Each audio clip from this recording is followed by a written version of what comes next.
You ain't never seen a U-Haul hooked up to a hearse. And everything you stockpile in is like, you can't take it with you when you go to that box. Your 401k is going to remain. Your mansion is going to remain. Your cars are going to remain. Your dollars are going to remain. Your savings account is going to remain. You can't take no physical money with you when you die. But when you use your bags to invest in things like winning souls to the kingdom, helping the poor, supporting missionaries, supporting gospel ministries, now what you're doing, you're sending your money ahead of you into eternity. And what Jesus is trying to teach his children, if you stockpile everything down here and you hoard it because your heart is full of greed, you're going to enjoy it in this life and you're going to arrive in heaven bankrupt.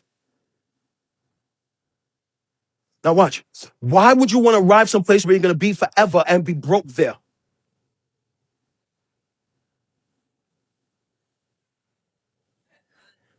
You're so spooky deep. Let me ask you a straight question. Because it says treasures here, treasures in heaven. Don't change the text. Why do you want to arrive in a place where you're going to be forever and be broke there? And what the Lord is saying to his children is the bags that you have, the money you're getting to, the businesses that you're building, the endeavors you have, all of the resources I'm funneling into your hands, use some of that for eternal purposes. Sow into missions. Support gospel ministries. Support your local church. Give money to the poor. In fact, the scripture says if you give money to the poor, you lend to the Lord. Pause. If you give money to the poor, you lend to the Lord. Let me tell you, the Lord will not be in debt to no man. You missed that. You missed that. That means you can't support the poor and not get a return. He says when you give to the poor, you lend to the Lord. He will not be in debt to you, so he will repay you for your generosity. So watch, what the Lord was trying to teach his children, look right at me, not to be enslaved to that lowercase g, that green god of paper. That while you're getting these bags, he's saying, use some of that to make investments in things that's going to be eternal. So like, I got investments, some of y'all got investments, but do you have any investments in the kingdom? Or does every dollar that comes into your house goes into your hair, your gas tank, your refrigerator, your endeavors, all of that, but you have no resources, nothing invested in the kingdom. So you're going to get all this money. Some of you are going to be millionaires sitting in this room right now. And then you're going to arrive in heaven and have no ROI because none of that was invested in the thing that was going to follow you when you died. So he says, don't stockpile money down here, watch, and do nothing with it. Use some of your resources for the causes of Christ. Push the gospel forward with money so that when you arrive in heaven, you would arrive to a fortune in the place you're going to be forever, is what he's saying.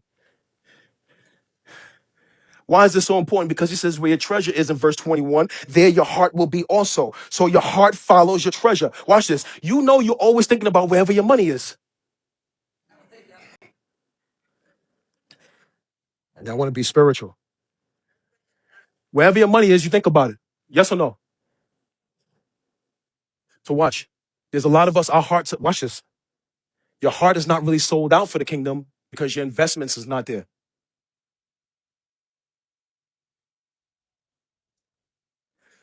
Look right at me. Don't you ain't gonna slip out the room. I'm gonna get this in your heart.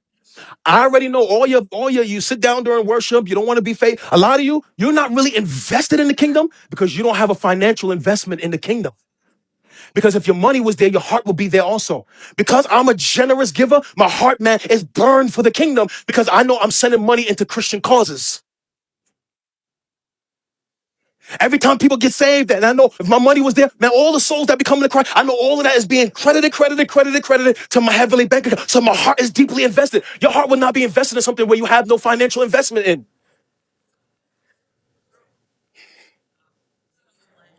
You know, let me.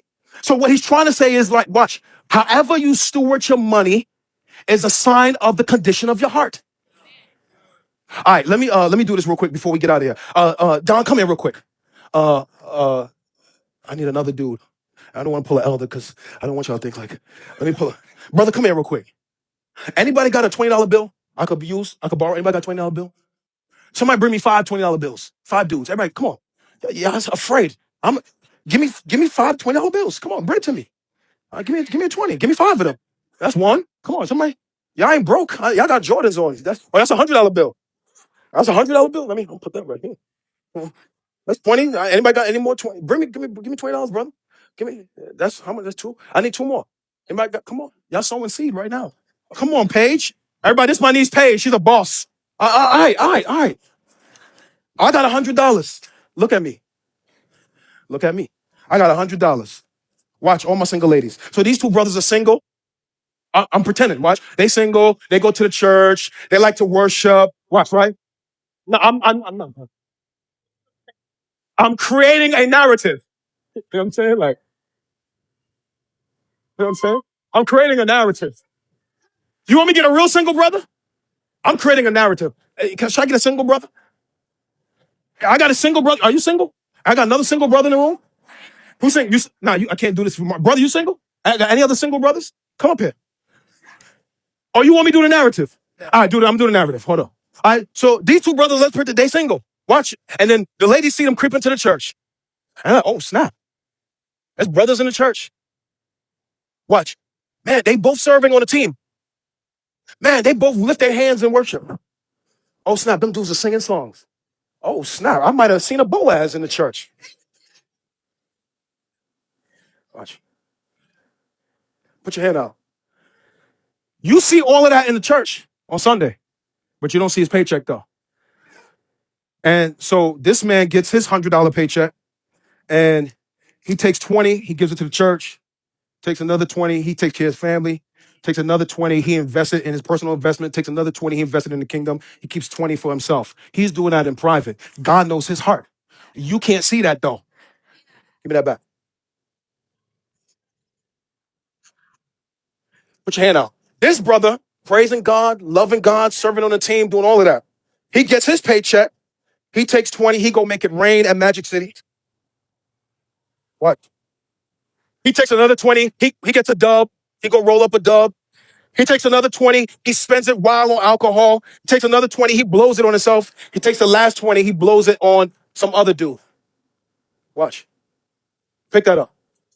Pick that up. Pick that up.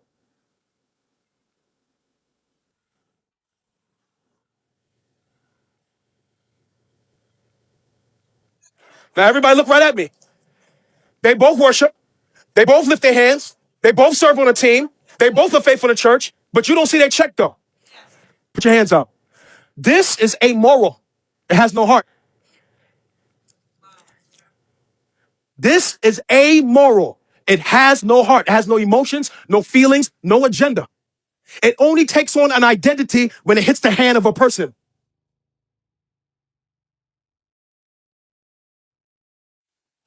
Money only takes on an identity when it hits the hand of a person. Watch. As soon as it hits the hand, the money in the hand reveals what's in the heart. All money does is reveal what's in the heart. It has no feelings. He could take this and build a kingdom. He could take this and build Magic City. You don't know that because it's private. But they both look the same on Sunday.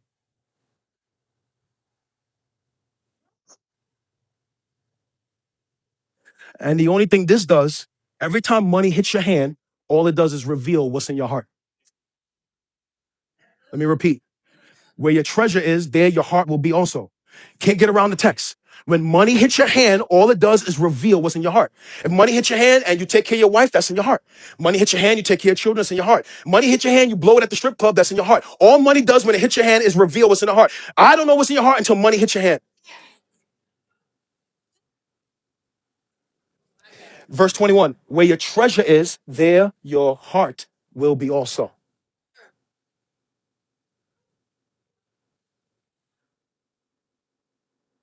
So they look good on the outside, but the money in their hand reveals what's going on the inside. Thank y'all.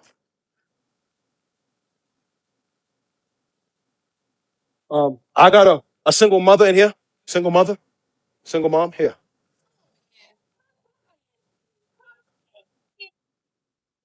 You ain't getting this back.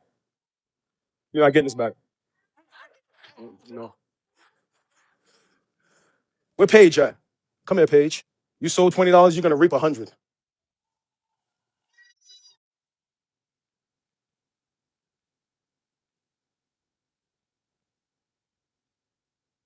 Can I finish the text? Now, some of you sitting here looking like, I see your illustration, but I don't care though. Verse 22. So Jesus uses this to strengthen this argument, and I'm about done. I only got one more verse after these two. The eye is the lamp of the body. So if your eye is healthy, your whole body will be full of light. But if your eye is bad, your whole body will be full of darkness. If then the light in you is darkness, how great is your darkness? We ain't got to spend a lot of time here. The eye represents the way you see. The body represents your decision making. He said, if the way you see is healthy, then you have good decisions that follow. That is, if you see right, you will be generous. He said, but if your eye is bad, the word here in Greek, it's a Greek word that alludes to greediness. He says, if your eye is greedy, if you see everything you have is belonging to you and you just hoard it for greed, he said that your body will be bad. If your eye is bad, your body will be unhealthy, which means you will have bad decisions with your resources. And then he says, Max, if you think your light, if you think your darkness is light, how great is that darkness? That is, if you think you're good in the eyes of God, but you don't know how to steward your resources wisely, then God says your light is really dark in his sight. So what he's trying to say is that if you have right vision, you will see money right. And if you have wrong vision, you see money wrong. Here is the proof of that. If you have, watch this, if you have right vision, you see money as a temporary commodity. It is something that you just have for a period of time to steward, some to spend, some to save, some to invest. But if you see it wrong, you see it as something to hoard and keep for yourself. So you got greedy preachers and greedy Christians and greedy followers who complain about what the church is not doing, but you're not generous though.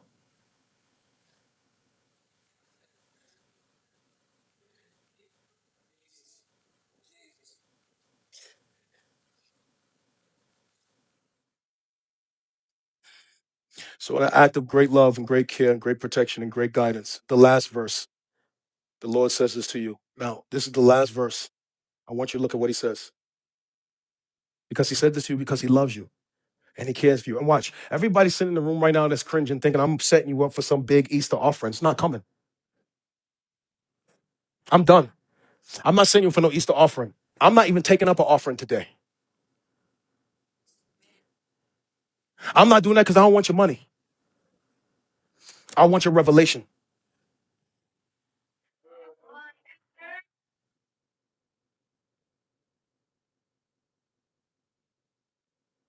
In the middle of the message,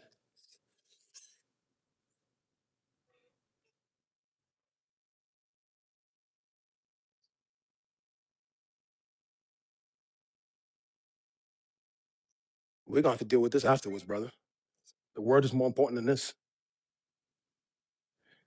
There's an issue out there with two cars. I ain't got no license plates. But it's just a temporary commodity, though. Oh, it's on the screen? Man, take it off the screen. For distraction. So I've given away cars. They're temporary commodities. This is more important than you're broken than the car. Because the next verse is God's love to you. The last verse in this section is his love to you. And if you're guessing, I'm talking to the followers of Jesus. Verse 24. No one can serve two masters. Can't do it. For you will either hate one and love the other, or you will be devoted to one and despise the other. All the preachers watching me right now, all the prophets who prophesied for profit, all the money grubbers, all the people taking advantage of God's people, everybody with a platform that you're up there for money, everybody in here that are afraid to support the kingdom. You cannot serve God and money. Listen to, I didn't say that to you. Jesus said you know what the word cannot means? It means you have to choose. There's no middle ground. Jesus so desperately wants you to be free from the bondage of worshiping money that he talks to his second greatest competitor after the devil and says, listen, here, this is the only thing he elevated to the status of a God. You cannot serve God and money. So you have to make a decision which one you're going to be fully devoted to. Now watch, he is not against getting a bag. He's not against building a business. He's not against having a job. He's not against building wealth. He's not against any of that stuff. There were many wealthy people who the Bible talks about. David was wealthy. Abraham was wealthy. What the Lord is trying to free you from is not from having money, but from money from having you.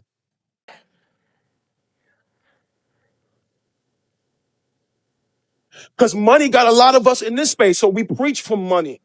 And we serve for money. And we lead for money. And y'all do stuff so like, he's not saying you can't have it. I just don't want it to own you. Because here's what it said. On your heart, you can only have one master there at a time.